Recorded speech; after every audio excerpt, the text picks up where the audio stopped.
Hello అండి. Welcome to we cooks 17. ఇవాల్టి రెసిపీలో పండుగ రోజుల్లో మనం ఉల్లి, వెల్లుల్లి లేని ఫుడ్ తింటూ ఉంటాం కదా! గుగ్గిళ్ళు చేసినా సరే కొందరైతే ఉల్లిపాయ లేనిదే చేస్తూ ఉంటారనమాట. ఈ విధంగా చేసేసుకోండి. చాలా కమ్మగా, చాలా టేస్టీగా ఉంటాయి. దానికోసం రాత్రంతా నానబెట్టిన శనగల్ని తీసుకోవాలండి. ఇక్కడ నేనైతే నల్ల శనగలతో చూపిస్తున్నాను. మీరు పెసర్లతో కూడా చేసుకోవచ్చు. ఇదే విధంగా చాలా టేస్టీగా ఉంటాయి. ఓవర్ నైట్ నానబెట్టేసుకుంటే మనకు బాగా నానిపోతాయి.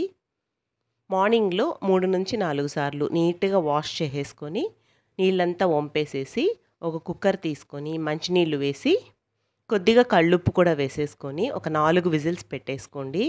ఆఫ్టర్ 4 విజిల్స్ నేను మీకు చూపిస్తున్నానండి. చూడండి, ఈ విధంగా బాగా సాఫ్ట్గా ఉడికిపోవాలన్నమాట. అలా ఉడికిపోయినప్పుడే గుగ్గిళ్ళు అనేది రుచిగా ఉంటాయి, డైజెస్ట్ కూడా బాగా అవుతాయండి. దానికోసం మసాలా ప్రిపరేషన్ని చూడండి. ఉల్లి, వెల్లుల్లి లేనిది అని చెప్పాం కదా! పచ్చిమిర్చి, పచ్చి కొబ్బరి, కొత్తిమీర తీసుకోవాలండి. చాలా చాలా కమ్మగా టేస్టీగా ఉంటుంది. తప్పకుండా ట్రై చేయండి. ఒక మిక్సర్ జార్ని తీసుకొని ఈ 3 ఇంగ్రీడియంట్స్ని మనం మిక్సీకి పట్టేసుకోవాలి.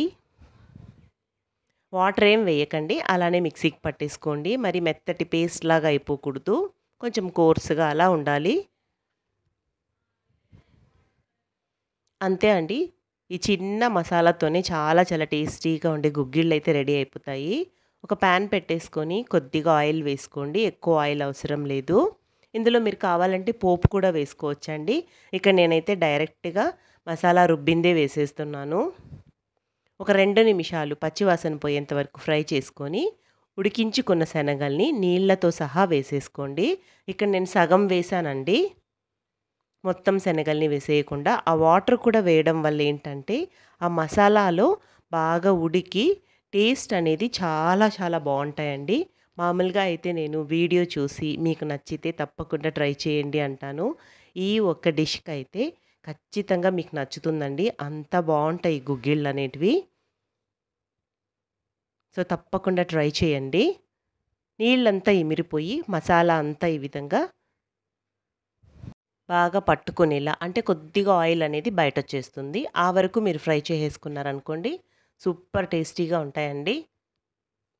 ఇంట్లో అందరికీ నచ్చేస్తాయి. మరొక వెరైటీ చూపిస్తానండి. ఇది అందరికీ తెలిసిందే.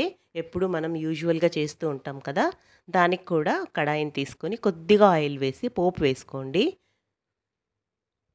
నేను ఇక్కడ ఎండుమిర్చి, పచ్చిమిర్చి 2 వేశాను. ఉల్లిపాయలు కొంచెం ఎక్కువగా వేసుకోండి. ఉల్లిపాయ తింటాము అనేవాళ్ళు ఈ విధంగా ఉల్లిపాయలు ఎక్కువ వేసుకోండి. ఇవి పండుగ రోజునే కాదండి, ఈవినింగ్ స్నాక్లో కూడా తినడానికి చాలా టేస్టీగా ఉంటాయి. ఉడికించుకున్న గుగ్గిళ్ళు కూడా వేసేసుకొని, సారీ అండి గుగ్గిళ్ళు అంటున్నాను, శనగల్ని ఎక్కువసేపు ఫ్రై చేయకండి. ఉల్లిపాయ అనేది కొంచెం క్రంచీగా ఉంటేనే బాగుంటుంది. 1 నిమిషం పాటు ఫ్రై చేసేసుకొని ఉప్పు టేస్ట్ చేసి కొంచెం ఉప్పు తక్కువగా ఉన్నట్లయితే ఉప్పు వేసేసుకుంటే చివరిగా సరిపోతుందండి. ఎక్కువసేపు ఫ్రై చేయకుండా 1-2 నిమిషాలు ఫ్రై చేసేసుకొని దింపేసుకుంటే ఇది కూడా సూపర్గా ఉంటుందండి. ఎందుకంటే ఉల్లిపాయ ఉంటుంది కదా! మొదట చూపించిందైతే పండుగ రోజుల్లో ఉల్లిపాయలు ఏం తింటూ ఉంటారు కదా! చాలామంది ఉపవాసం ఉండేసి మార్నింగ్ నుంచి ఈవినింగ్ వరకు. సో అది యూజ్ అవుతుంది. ఉల్లిపాయ వాడే వాళ్ళైతే దీన్ని ట్రై చేసేసేయండి. 2 ట్రై చేసి కామెంట్ చేసేయండి. నచ్చితే లైక్ చేయండి.